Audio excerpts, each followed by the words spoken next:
بسم اللہ الرحمن الرحیم۔ السلام علیکم محترم سامعین اور عزیز طلبہ کرام، امید کرتا ہوں کہ آپ تمام احباب خیر و عافیت سے ہوں گے۔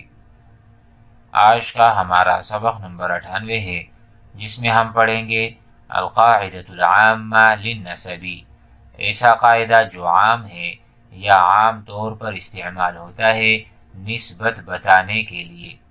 مثال کے طور پر میں کہتا ہوں ھذا پاکستان، یہ پاکستان ہے، لیکن میں یہ بتانا چاہوں کہ میں پاکستانی ہوں تو اپنی نسبت کرنی ہوگی پاکستان کی طرف، تو میں کہوں گا انا پاکستانی، انت مصری، آپ مصری ہیں یعنی آپ مصر سے ہیں، انت سعودی، آپ سعودیہ عربیہ سے ہیں۔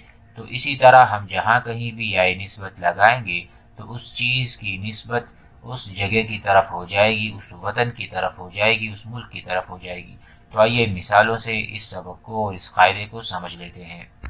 بسم اللہ الرحمن الرحیم۔ القسم الاول، نسبت کے حوالے سے پہلا سبق یا پہلی قسم، القاعدۃ العامہ للنسب۔ الامثلہ: مصر مصری، بغداد بغدادی، عرب عربی۔ آپ یوں کہیں انت عربی، کیا آپ عربی ہیں، یعنی نسبت ہو گئی۔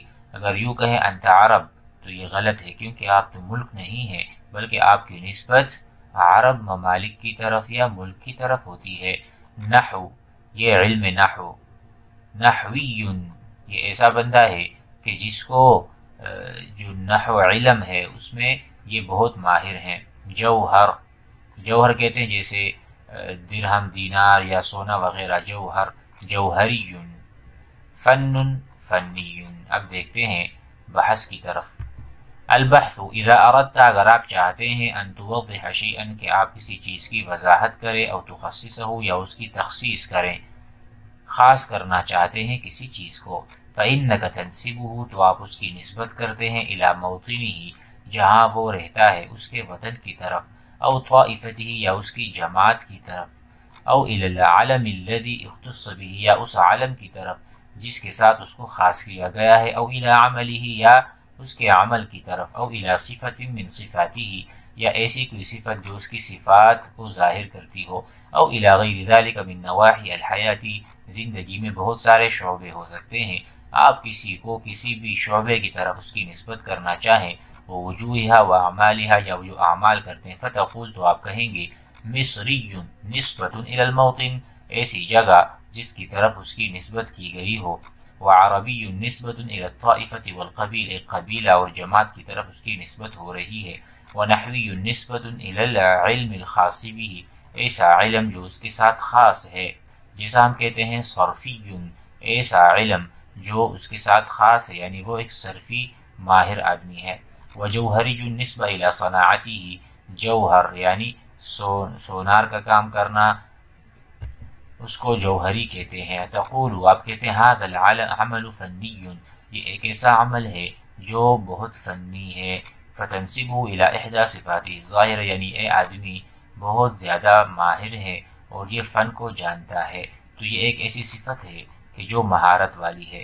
وَإِذَا نَظَرْتَ إِلَى الْأَمْثِلَةِ، اگر آپ تمام مثالوں کو دیکھیں، رَأَيْتَ أَنَّنَا، کہ ہم نے کیا کیا ہے، عند ارادۃ النسبہ، جب ہم نے کسی چیز کی نسبت کرنا چاہی، نسبت بیان کرنا چاہی، زدنا، تو ہم نے بڑھا دیا، علی المنسوب الیہ، منسوب الیہ کے اوپر، یا مشددہ آخر میں۔ مثال کے طور پر یہاں پر ہے عرب، تو عرب جو ہے یہ منسوب الیہ، ہم کسی کو عرب کی طرف اس کی نسبت کرنا چاہتے ہیں تاکہ ہم بیان کریں کہ فلاں بندے کی نسبت فلاں جگہ کی طرف ہے، تو آخر میں ہم یا نسبت بڑھا، یہی بتا رہے ہیں، زدنا، ہم نے بڑھا دیا، علی المنسوب الیہ، جس چیز کی ہم نسبت کرنا چاہتے ہیں، یا مشددہ، یا مشددہ کو مکسورا ما قبلہا، ایسی یا مشددہ جس کے ما قبل مکسور ہو۔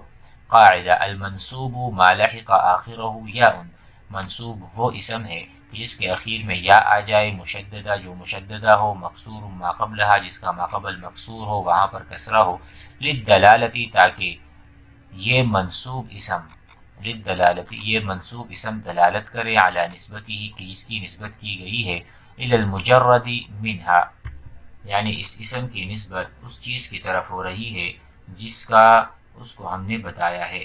پاکستان تو پاکستانی یون، تو آخر میں نسبت ہو گئی، تو اگر یہ یائے مشددہ نہ ہوتی تو پاکستان کی طرف نسبت نہیں ہو سکتی تھی۔ امید ہے کہ سبق سمجھ میں آ گیا ہوگا۔ والسلام علیکم۔